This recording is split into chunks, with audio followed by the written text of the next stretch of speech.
Hello students, हम BA part third के इतिहास विषय में आधुनिक भारत के इतिहास पढ़ रहे हैं। आज का हमारा टॉपिक है मीर कासिम। मीर कासिम, हमने इसके पहले मीर जाफ़र पढ़ा था, तो ये मीर जाफ़र का दामाद था।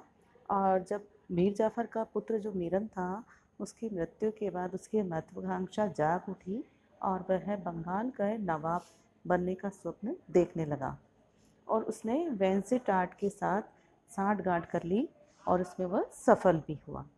अब नवाब बनते ही मीर कासिम को जिस प्रकार समस्या का सामना करना पड़ा, उसमें सबसे बड़ी जो समस्या थी वह थी धन की समस्या, क्योंकि उसे बहुत सारा धन अंग्रेजों को देना था। साथ ही प्रशासन व्यवस्था को सुधारने तथा सेना का पुनर्गठन करने के लिए भी उसको धन की आवश्यकता थी और इसके लिए उसे कई प्रकार के प्रयास भी करने पड़े। क्या हुआ, कैसे करने पड़े कि जिस व्यक्ति के पास भी अधिक धन की उसको जानकारी मिली, उससे उसने क्या कहा कि मीर जाफ़र का ये समर्थक है और उसे उसका समर्थक बताकर धन को जब्त कर लिया। अधिकांश पुरानी राजकीय अधिकारियों पर भ्रष्टाचार का आरोप लगाकर उनकी संपत्ति को भी जब्त कर लिया गया। राजस्व विभाग का पुनर्गठन किया गया तथा विश्वस्त व्यक्तियों को नियुक्त किया गया। सरकारी खर्च में कमी करने की दृष्टि से बहुत से कर्मचारियों को नौकरी से हटा दिया गया तथा जनता पर भी नए नए कर लगाए गए। परिणाम स्वरूप राज्य की आय में काफ़ी सुधार हुआ। तो हमने इसमें देखा, वास्तव में जो मीर जाफ़र था एक योग्य शासक था तथा उसे शासन की आवश्यकताओं का अच्छे से ज्ञान था। इसके साथ ही उसने सेना की स्थिति को सुधारने की आवश्यकता का भी अनुभव किया ताकि वह भारी आक्रमणों व आंतरिक उपद्रवों का सामना करने में कारगर सिद्ध हो सके। बंगाल का नवाब शाह आलम द्वितीय, जो अलीगौर के नाम से था ना, मराठों की लूट खसोट, अवध के नवाब की विस्तारवादी नीति का भय अभी भी बना हुआ था। वीरभौम की जमींदार तथा बिहार के उप सूबेदार जैसे आंतरिक शत्रुओं का दमन भी उसे करना था। अंग्रेजों को उसकी कार्यवाही पर संदेह नहीं हो जाए, इसके लिए उसने क्या करा, सबसे पहले उसने अपनी राजधानी को मुर्शिदाबाद से मुंगेर ले गया। ये कलकत्ता से काफ़ी दूर थी और इसीलिए यहाँ पर उसने अधिकारी, जो कंपनी के अधिकारी थे, उनके नियंत्रण से मुक्त होकर स्वतंत्रता से उसने काम किया। मुंगेर में उसने बारूद बनाने तथा अच्छी तोपें बनाने का कारखाना भी कायम किया और अपनी सेना को यूरोपीय पद्धति में प्रशिक्षित करने की दृष्टि से उसने फ्रांसीसी तथा अमेरिकन अफसरों को नियुक्त किया। इसके बाद मीर कासिम ने उन्हें सभी विरोधियों और अधिकारियों का दमन किया जो नवाब की अवज्ञा करते थे और ठीक प्रकार से कर नहीं चुकाते थे। तो इस प्रकार मीर कासिम ने एक जो सुयोग्य प्रशासक तथा संगठनकर्ता का होने का परिचय दिया। अब हम देखेंगे कि किस वजह से उसका अंग्रेजों के साथ झगड़ा हुआ। 1761 में शाह आलम द्वितीय ने क्या करा, अंग्रेजों से बातचीत प्रारंभ कर दी, क्योंकि वह चाहता था दिल्ली के सिंहासन पर बैठना और इधर अंग्रेज भी चाहते थे कि हस्तक्षेप करें। इसीलिए अंग्रेजों ने उसे पटना में आमंत्रित किया और उसका सम्मान भी किया तथा मीर कासिम को भी सम्राट कहा कि शाह आलम को वो सम्राट माने और 12 लाख रुपए नजराने के दिलवाए। अंग्रेजों ने शाह आलम के नाम से सिक्के भी डलवाए। चूँकि इस समय मीर कासिम की स्थिति बहुत कमज़ोर हो गई थी उससे, और उसे भय था कि कहीं उसकी स्वतंत्रता भी ना छीन ली जाए। तो इस घटना से मीर कासिम और अंग्रेज़ों के संबंधों में तनाव आ गया। दूसरा, प्लासी का जब युद्ध हुआ था तब बंगाल के जो कर्मचारी थे, हमने देखा था, उसको पढ़ा भी था कि व्यापार करने के लिए उन्हें और अधिक स्वतंत्रता मिल गई थी और वह बिना सीमा शुल्क चुकाए धड़ल्ले से व्यापार करते थे। इस तरह से काफ़ी सारे कारखाने स्थापित हो गए थे। कारखाने का मीनिंग ये नहीं कि इनमें मशीनें लगी थी, ये वे कारखाने थे जहाँ वस्तुएं को खरीदा और बेचा जाता था, जैसे कि नमक, सुपारी, घी, चावल, मांस, मछली, चीनी, तंबाकू, अफीम आदि। और इन कारखानों की देखभाल के लिए अंग्रेजों ने अपने गोमाश्ते, गोमाश्ते का मतलब होता है प्रतिनिधि, उनको नियुक्त कर रखा था, जो प्राय क्या होते थे, भारतीय होते थे।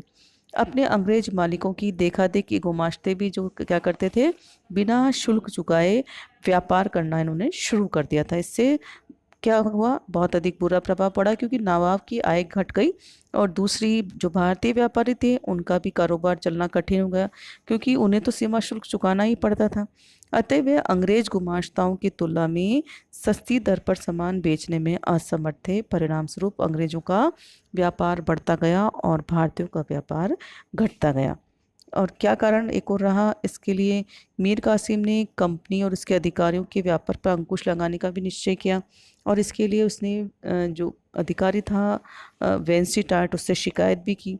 वेंसीटाट ने क्या करा कि कहा कि अब कंपनी सामान पर 9% शुल्क अदा करेगी और भारतीय व्यापारी 25 से 30। परंतु इसको भी, इसके प्रस्ताव को भी कलकत्ता काउंसिल ने रद्द कर दिया। फिर क्या हुआ, मीर कासिम ने निराश होकर भारतीयों से भी कहा कि आप भी निःशुल्क व्यापार करें। इस कदम से अंग्रेज अधिकारी नाराज हो गए, क्योंकि इससे उनका क्या विशेष अधिकार छिन गया, तो नाराज होना तो स्वाभाविक ही था। अब वे भारतीयों के समान स्तर पर आ गए और अब उन्हें भी उनकी भारतीय व्यापारियों की प्रतिस्पर्धा उनको करनी पड़ रही थी। परंतु उन्होंने नवाब पर भी प्रेशर डाला कि वह इस आदेश को वापस ले, लेकिन नवाब ने उनकी बात को ठुकरा दिया और दोनों के मध्य संघर्ष की स्थिति लग गई। इसके बाद मीर कासिम ने कंपनी पर आरोप लगाया कि 1760 में जो संधि हुई थी उसमें नवाब की सहायता के लिए अंग्रेजी सेना को रखा था और उसका व्यय भी, उसके व्यय के लिए भी 3 जिले प्रदान किए गए थे, लेकिन अब वो सेना उसी के विरुद्ध काम में ली जा रही थी। अतः उसने अंग्रेजों से कहा कि उन जिलों को वापस लौटा दिया जाए। तो यह स्थिति दोनों के मध्य तनाव की थी। तो ये जिस तरह से बंगाल में घटनाएं घट रही थी, उससे दोनों के मध्य युद्ध होना संभव था। तो बक्सर का युद्ध हुआ था 1764 में। दोनों में उसका एक ही समाधान का मार्ग था, वो था युद्ध। कलकत्ता काउंसिल ने मीर कासिम को नवाब पद से हटाने का भी फैसला कर लिया और 1763 में जब मेजर एडम्स के नेतृत्व में अंग्रेजी सेना मुंगेर की ओर बढ़ी, तब 19 जुलाई 1763 को कटवा के निकट मीर कासिम और अंग्रेजों के विरुद्ध जो है आपस में युद्ध हुआ और इसमें नवाब पराजित हुआ। इसके बाद तीनों ओर युद्ध लड़े गए, सभी में मीर कासिम परास्त हुआ। अब वह पटना की ओर भाग गया। पटना में उसने अंग्रेज बंदियों और भारतीय बंदियों, जिसमें राजा रामनारायण, सेठ बंधु आदि थे, को मौत के घाट उतार दिया और अवध की ओर भाग गया। अब क्या हुआ कि बंगाल में फिर गद्दी खाली हो गई। फिर परास्त जो मीर कासिम था, इसने अवध के नवाब मुगल सम्राट शाह आलम इन से सहायता लेने का निश्चय किया, वजीर शुजाउद्दौला से और शाह आलम से। लेकिन शुजाउद्दौला से मीर कासिम के संबंध अच्छे नहीं थे, बल्कि वो तो चाहता था कि उसके विरुद्ध अंग्रेजों की सहायता करें। लेकिन इस समय क्या, मीर कासिम के पास 10 करोड़ मूल्य के जवाहरात थे, तो वो शुजाउद्दौला की संपत्ति को हड़पना चाहता था और इसके लिए उसने बंगाल और बिहार में अपना प्रभाव भी था। परंतु वो होशियार आदमी था, उसने दुरंगी चाल चली। एक और तो उसने मीर जाफ़र को भी उलझाए रखा, मीर कासिम को, और दूसरी ओर अंग्रेजों से भी बातचीत करी। इसमें उसने 6 महीने का समय निकाल दिया। जब अंग्रेजों ने शुजाउद्दौला के प्रस्ताव को स्वीकार नहीं किया, तब उसने अंग्रेजों से युद्ध करने का निश्चय किया। इधर मुगल सम्राट शाह आलम भी डबल चाल चल रहा था, वो भी अंग्रेजों के साथ दे रहा था और इधर नवाब का भी साथ दे रहा था। तो इस तरह से स्थिति बिल्कुल युद्ध की हो गई थी। अब अंग्रेजों ने भी क्या कर रखा था, युद्ध की तैयारी पहले से ही कर रखी थी। तब अंग्रेज सेनानायक मुनरो 8,000 सैनिकों के साथ बनारस के बक्सर नामक स्थान पर पहुंचा। यह आपके एक जीके का क्वेश्चन है कि कौन कहाँ पर पहुंचा बक्सर में, कौन सा सेनापति था, सेनानायक था अंग्रेजों की तरफ से मुनरो। यहाँ युद्ध के पूर्व अंग्रेजों ने कूटनीति और घूसखोरी का सहारा लिया और शुजाउद्दौला के कुछ अधिकारियों को अपनी ओर मिला लिया। 23 अक्टूबर 1764 को बक्सर में दोनों पक्षों के मध्य संघर्ष हुआ। 3 घंटे का युद्ध हुआ, जिसमें इस युद्ध में अवध की सेना बुरी तरह से परास्त हुई और भाग खड़ी हुई। युद्ध में अंग्रेजी सेना के 825 सैनिक भी मारे गए। तो इस युद्ध में मीर कासिम भाग गया, दिल्ली पहुंच गया और 1777 में उसकी मृत्यु हो गई। इसके बाद हम देखेंगे बक्सर के युद्ध का क्या महत्व रहा। पहला पॉइंट हमारा था इसमें, इस युद्ध में अंग्रेजों की निर्णायक विजय हुई थी। एक दृष्टि से इसका महत्व प्लासी से भी अधिक माना गया है। कई बार हमारे पास क्वेश्चन आता है कि प्लासी के युद्ध की अपेक्षा बक्सर का युद्ध अधिक महत्वपूर्ण है, स्पष्ट कीजिए। तो महत्वपूर्ण क्यों माना गया है? क्योंकि इससे अंग्रेजों की प्रतिष्ठा प्रभाव में आशातीत वृद्धि हुई। मुगल सम्राट शाह आलम और उसका वजीर नवाब शुजाउद्दौला दोनों परास्त होकर अंग्रेजों की दया पर निर्भर हो गए।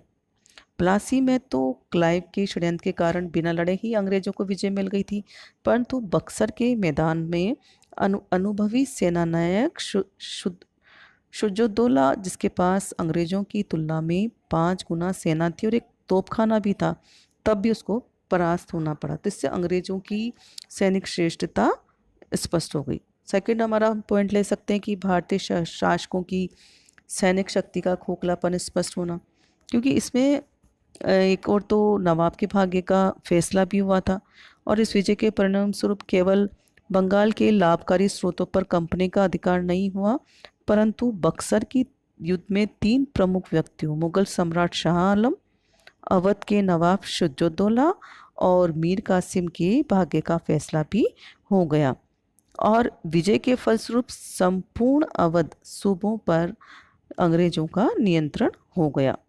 अवध के नियंत्रण से अंग्रेजों के लिए उत्तरी भारत में अपने साम्राज्य की स्थापना करना सरल हो गया, क्योंकि इसके बाद अवध के किसी भी नवाब में अंग्रेजों का सामना करने का साहस नहीं था। नेक्स्ट हमारा पॉइंट हम लेंगे, इससे ईस्ट इंडिया कंपनी एक अखिल भारतीय शक्ति बन गई, क्योंकि इससे प्लासी में उसने बंगाल की सेना को परास्त किया, परंतु बक्सर में उसने उत्तरी भारत की श्रेष्ठ सेना को परास्त किया और बाद में अवध तथा मराठों की संयुक्त सेना को परास्त किया। उसकी शानदार सैनिक सफलताओं से भारतीय राजनीति में उसका सम्मान और भय बढ़ गया। अब उसका प्रभाव क्षेत्र बंगाल से दिल्ली तक विस्तृत हो गया। इसीलिए यह कहा जाता है कि बक्सर के युद्ध ने प्लासी के अधूरे कार्य को पूरा किया। अब बंगाल का नवाब कंपनी के हाथों की कठपुतली था। अवध का नवाब उस पर निर्भर रहने वाला समर्थक मित्र और मुगल सम्राट उसका पेंशनर था। तो ये हमने बंगाल में अंग्रेजों की स्थिति की चर्चा की। मुझे पूरा विश्वास है कि आपको ये वीडियो समझ में आया होगा। नेक्स्ट वीडियो में आपसे मेरी फिर मुलाकात होगी। धन्यवाद।